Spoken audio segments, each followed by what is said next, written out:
Hey everyone, welcome back to the channel. Today we're taking a deep dive into the brand new TCL QM8K, which is a QD mini LED television. It has cutting-edge quantum dot technology, ultra-bright mini LED backlighting, and stunning 4K resolution, and this TV's promise delivers incredible viewing experience.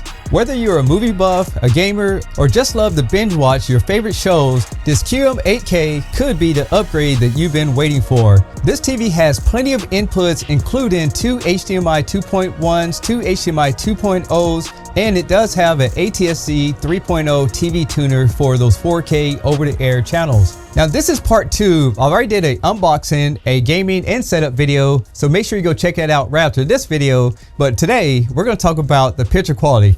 Let's go. The QM8K is powered by TCL's own IPQ Pro processor, and it supports Dolby Vision IQ, HDR10, HDR10 Plus, and HLG picture profiles. Being that this is the new Crystal WHVA panel, this TV has inky black levels with up to 3040 local dimming zones, and this is going to create that more like a OLED picture quality when it comes to the black levels on this television. When watching this TV, what you can expect, especially watching movies, is a very bright detailed picture with inky contrast ratio and vivid colors. And I was very amazed at how accurate this TV was right out the box. Just a slight red push, but the TV is very accurate in movie mode. Back to the movie clips, I will say that this TV is very smooth and accurate.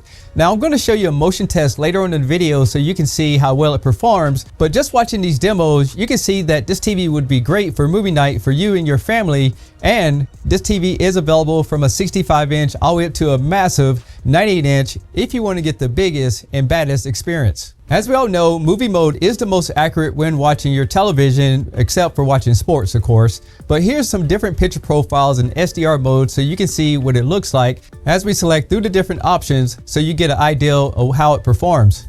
Next, I want to switch over to HDR so you can see some other picture profiles. And one thing about switching over to HDR, you then get the option to add IMAX, and this is going to give you more of that movie feel, especially if you like watching IMAX in the cinema. And for this last picture demo, I want to show you the TV in Dolby Vision mode.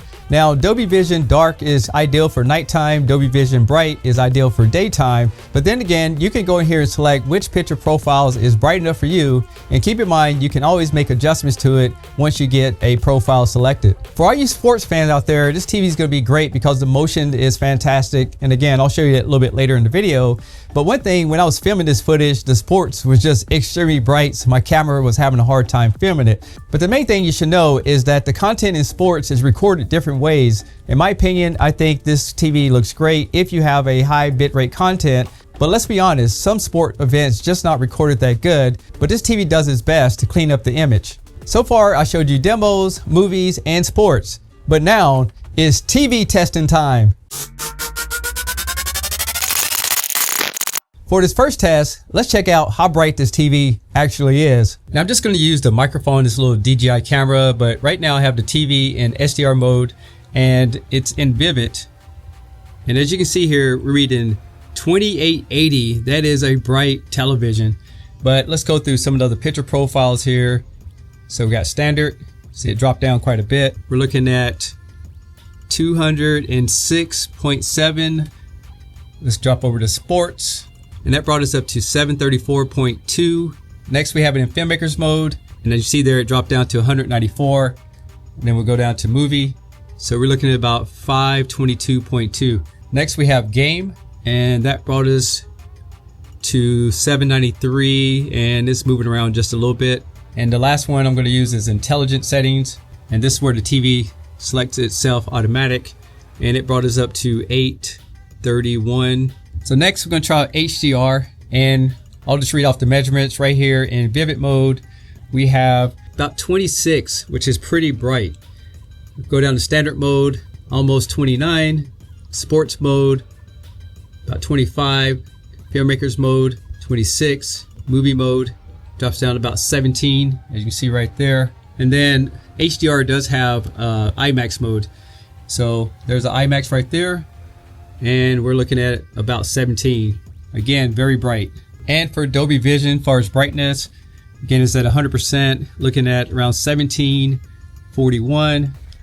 We'll go to Dolby Vision Dark, just move down slightly a little bit more, but keep in mind the brightness at 100%. Dolby Vision Game drops down about 1743, and Dolby Vision IQ looking around 736. Seems like the SDR is getting a lot of brightness out of this particular television. Next, we're going to check out motion, and keep in mind this is a 144 Hz television with 480 motion rate, and 60 Hz is going to give you the absolute smoothest picture. But keep in mind, when you're watching 24 frames per second movie, the TV has to slow down the processing in order to display it right. But I want to show you the TV side by side so you can see how the different hertz affects the television. And here's a skin tone test so you can see how natural this television looks. And I must say that if you look at the color chart, it pops. In my opinion, TCL has done a fantastic job with the color correction on this, and in some cases, this TV might not have to be calibrated. Besides the movie mode, I also want to switch to some of the other picture profiles so you can see how this TV performs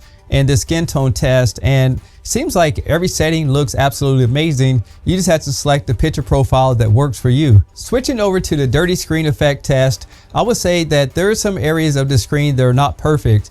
One thing I can notice is there's some slight vignetting around the edges of the television, and as it gets into some of the gray levels, you can see some discoloration in the center of the screen. But this is something you probably won't see on a daily basis. Again, this is a test, so you can see how well this TV actually performs. As far as upscaling, I would say that this TV does a good job, but keep in mind, these newer TVs are not built for 480p. As you can see in the image here at the bottom, that it will look blurry on older content. So if you're trying to hook up a VCR or something like that that has low resolution, don't expect any TV to pull off miracles. However, if you go into 720p, your picture is going to be so much more cleaner, and you can get this from most streaming contents or cable boxes. As you step up to 1080p, it gets even better, so you're going to get the best picture quality, and the upscaling can go to work to make sure the picture looks good.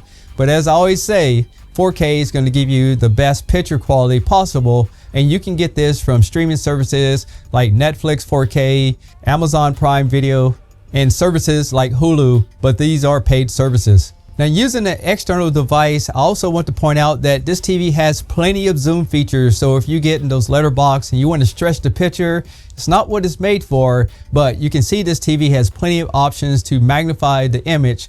The last thing we're going to talk about is the audio system on this TV. And after listening to all the speakers, one thing I noticed is there's a speaker on both sides here, and you have the subwoofers on the back, and B&O calls it the Ultra Bass audio system. The 65-inch has an 85-watt audio system, and it does support Dolby Atmos, especially through the HDMI eARC on the back of it. Plus, it will support Dolby Digital and PCM.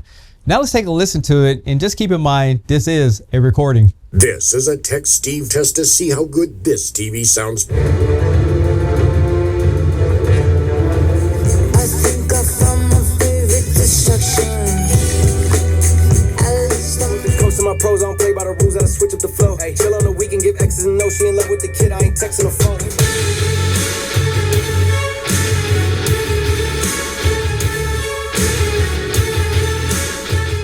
So here live, I would say that the TV sounds really good. The bass response wasn't as deep as I would like to have, but it is a good sound audio. You can select the different audio outputs, also connect it to external speakers, Bluetooth devices, use the fiber optic, and there's an option for external subwoofer. It also has different sound settings like movies, speech, music, games, so you can adjust it just the way you like. And if you hit customizing, you get this Biosonic EQ. This allows you to brighten the sound, relax the sound, and different options.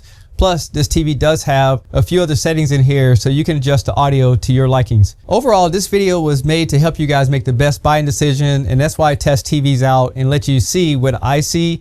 Now, granted, it is recording, but the last thing I want to leave you with is that TCL is no longer this company that's in discounted warehouse type of places. That's how I knew them back when they used to use the Roku operating system. But nowadays, they're on a whole new level. You got to think about it. They make their own panels. They also make their own processor. And with the technology coming out today, I think they're going to be hard to beat in the future.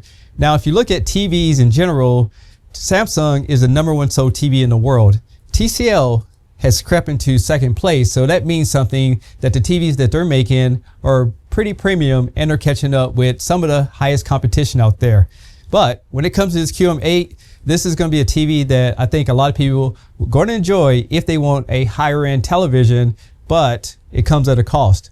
That's all I have on this video. I'm Tech Steve. Thanks all for watching, and I'll catch you on the next one. Peace.